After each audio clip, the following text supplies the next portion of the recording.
Cuentas que al principio los alumnos se perdían un poco en tus clases, pero eso está claro que es algo que ha cambiado radicalmente en los últimos años, porque recientemente has sido nombrado, como he dicho al principio, como el mejor docente universitario de España. Cuéntanos un poco cómo son tus estrategias de cara a innovar hacia la educación y que los alumnos realmente retengan más información en tus clases. ¿Cómo ves el futuro de educación?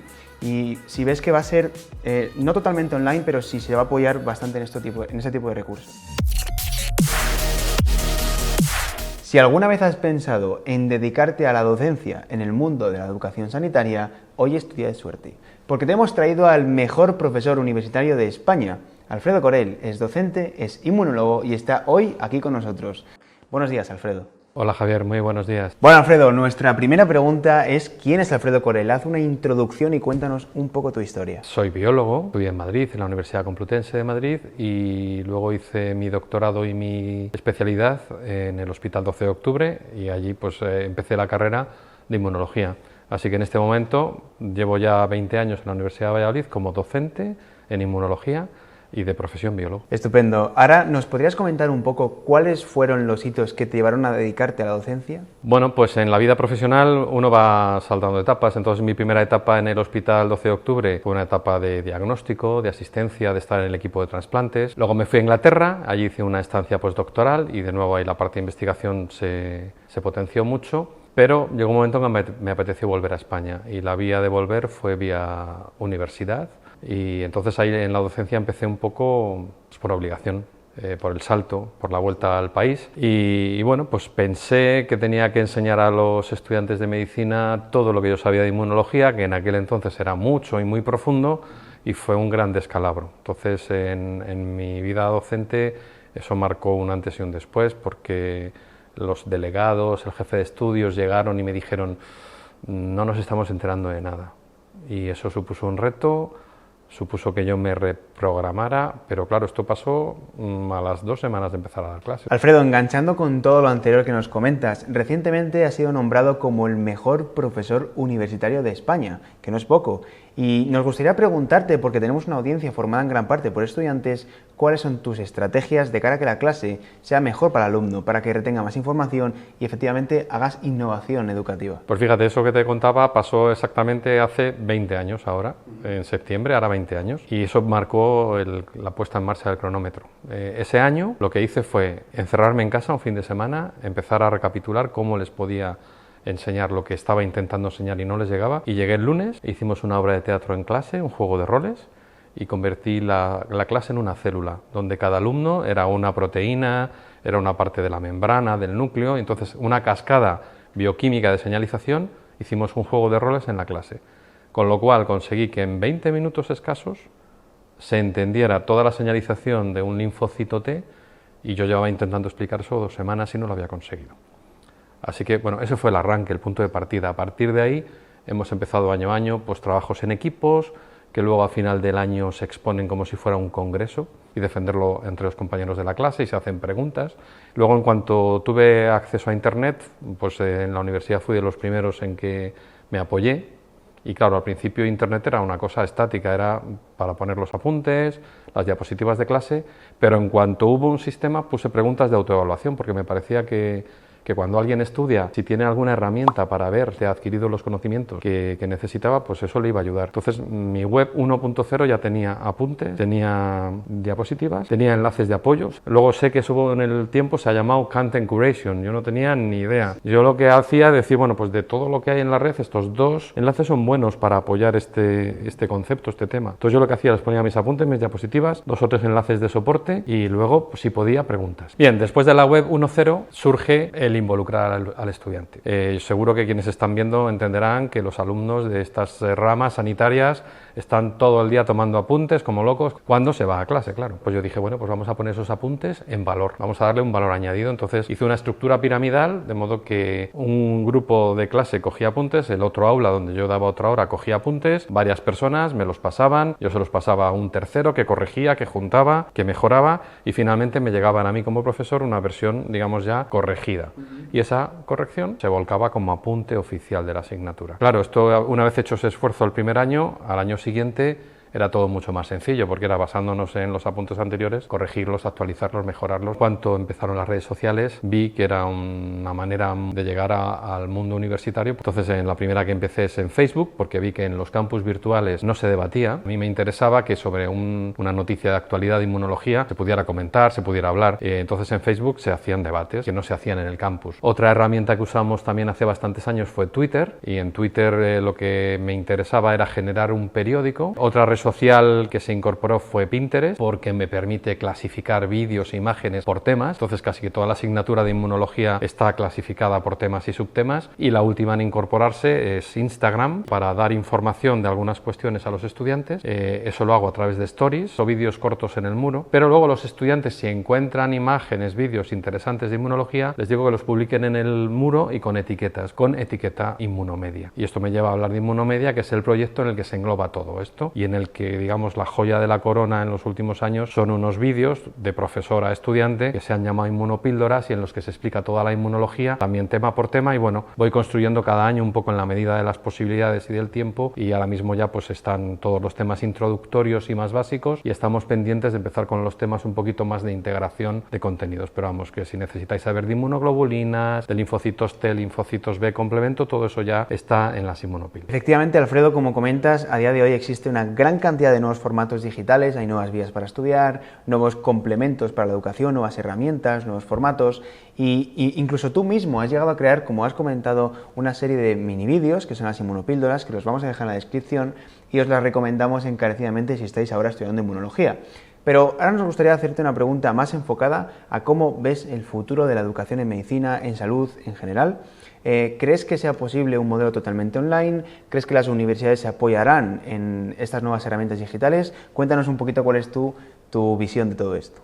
A ver, en la educación no tanto de futuro, casi ya de presente, el profesor tiene que saber, por un lado, que tiene que implicar al estudiante. O sea, el estudiante tiene que pasar de ser un sujeto pasivo que recibe unas nociones en clase a ser un sujeto activo, que es el que tiene que mover. El profesor tiene que pasar de ser el Dios todopoderoso que todo lo sabe al guía, al tutor de ese estudiante. Y esto no se está produciendo con la fluidez que debería ser, pero se está produciendo. O sea, que poco a poco vamos por ese camino, por un lado. Pero claro, eso significa que el alumno tiene que coger el toro por los cuernos y ponerse en el centro del proceso.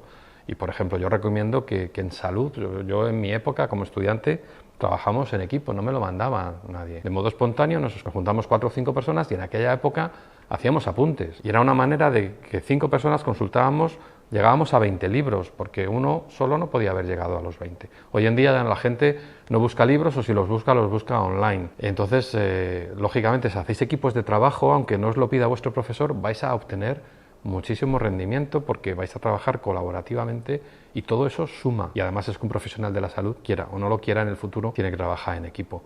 Y yo creo que ya llevamos demasiados años de profesionales de la salud muy aislados y muy poco colaboradores. Aquí hay que integrar enfermería, medicina, y no solo esos fisioterapeutas, e incluso otros profesionales que no son universitarios, como pueden ser los celadores o los auxiliares de clínica. O sea, un profesional de la salud tiene que trabajar en equipo. Entonces, si los profesores nos lo piden, hacerlo de modo espontáneo, porque siempre vais a aprender. Se aprende de las personas y luego en equipo se construye mejor. Pero además, toda la tecnología cuenta y mucho. Entonces, yo creo que en la educación en salud no vamos a pasar, o difícilmente vamos a pasar, a un sistema puramente online.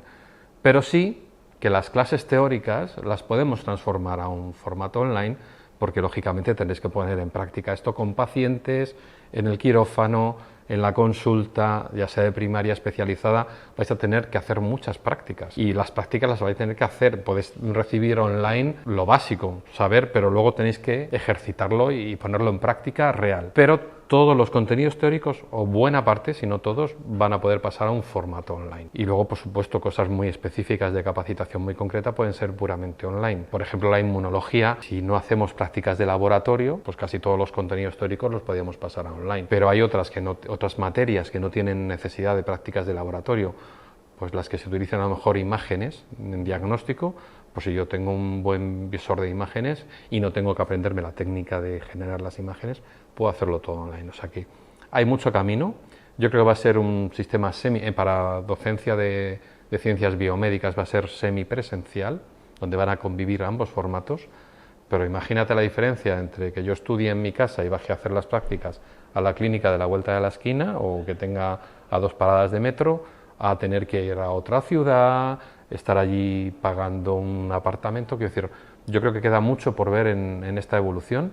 Yo creo que hay que apostar además porque la tecnología online sea además lo más friendly posible, lo más amigable, y para eso, para que el alumno y el profesor no se sientan solos, también hay que integrarles con sistemas de videoconferencias que existen, que nos veamos las caras. Siempre conocer la cara de la persona con la que estamos trabajando gusta.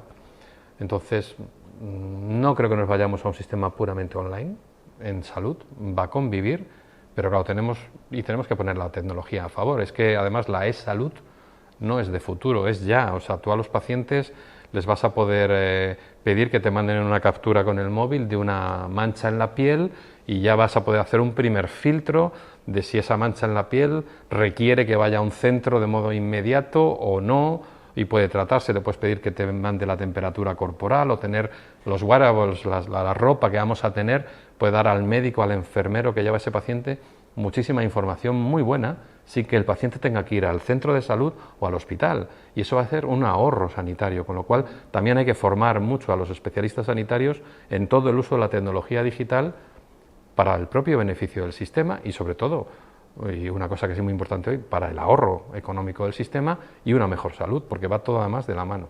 Sin duda las tecnologías exponenciales y todas las comunicativas van a cambiar radicalmente el panorama educativo y el panorama de salud. Totalmente de acuerdo. Pero no tenemos profesionales sanitarios preparados o capacitados en este momento para hacerlo. Por lo tanto, si en nuestros títulos de medicina, de enfermería, de fisioterapia no hay asignaturas para esto, en este momento recae en los propios estudiantes la responsabilidad de formarse en el uso de estas tecnologías para una mejor atención y cuidado de sus pacientes. Como una herramienta adicional, exactamente. Tenemos que formar a los médicos digitales del futuro. Totalmente de acuerdo. Finalmente, Alfredo, nos gustaría preguntarte, para aquellos estudiantes que tengamos que quieran dedicarse a la rama de la docencia, ¿cuáles son tus recomendaciones y qué consejos les darías para poder tener el mayor éxito posible en docencia? Bien, supongo que en cada país puede haber alguna peculiaridad. Si lo que queréis ser es dedicaros a la investigación o ser profesores universitarios, tenéis que ir por la vía de hacer una tesis doctoral. Y para hacer una tesis doctoral hay que hacer un grado o licenciatura, y en muchos casos un máster. Así que, bueno, para eso hay que tener mucha vocación, no solo de la vía investigadora, sino de la vía docente. No es raro encontrarse con ilustres investigadores, buenísimos investigadores de Nobel en algún caso, que luego no saben transmitir esos conocimientos a los estudiantes. Entonces, yo lo que sí recomiendo es que si gusta la docencia, tienes que ser un buen investigador. No puedes ser un buen docente si no conoces de lo que vas a enseñar. O sea que tienes que estar como integrando ambas cualidades, ambas facetas. Tienes que investigar en tu campo y luego tienes que aprender y formarte de cómo transmitir lo que sabes para transmitirlo en condiciones. No nos olvidemos que la docencia es tan importante como el futuro del país en el que vivimos. Con la docencia se van a formar a los futuros de todo, futuros maestros, futuros profesores, futuros médicos. Va a depender de los docentes, con lo cual yo lo que sí os pido es que si os dedicáis a la docencia os forméis pedagógicamente para ser docentes. No hemos salido ninguno, no nacemos, yo por lo menos no nací enseñado para cómo enseñar. Nadie me enseñó a mí en biológicas. Yo no he parado de hacer cursos de formación.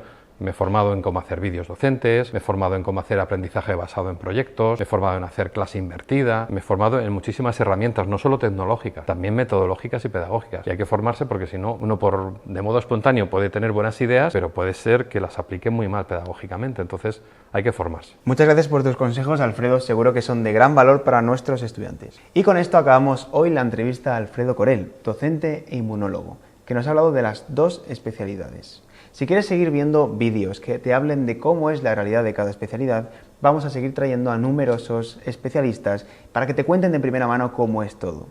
Si quieres seguir viendo estos vídeos o quieres hacer alguna pregunta, lo dejas en comentarios, te suscribes y activas las notificaciones. Muchas gracias por estar ahí y nos vemos en los siguientes vídeos.